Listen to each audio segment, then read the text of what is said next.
Coconut cake, my own recipe. Hi everyone!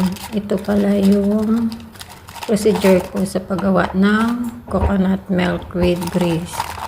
Una, naghiwa na ako dyan ng butter. Siguro mga sobra sa kalati yan.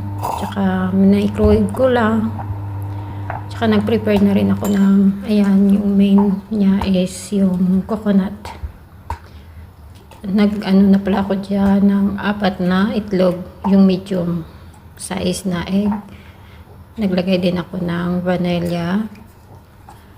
Tapos, minix ko lang siya.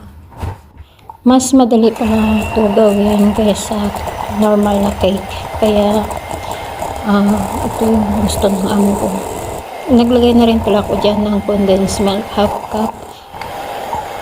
Nagdagdag na rin ako ng butter kanina na pinainit ko, tsaka yung brown sugar nilagay ko na rin. Tansya lang kasi ayaw ng mga amo ko na matamis. Nalo ko para matunaw lang yung brown sugar, tsaka nagpahid na rin pala ako sa baking pan ng butter na natira kanina. Tsaka nilagay ko na rin yung baking powder, kunting 1 spoon na cornstarch, tsaka hinalo-halo. Nilagay ko na rin ulit yung grease, tsaka yung coconut, dry coconut, yun lang.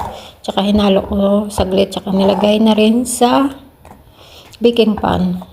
Niluto ko lang pala ito siya ng 180 degrees Celsius. 30 minutes luto na siya, naging brown na siya. Yun lang.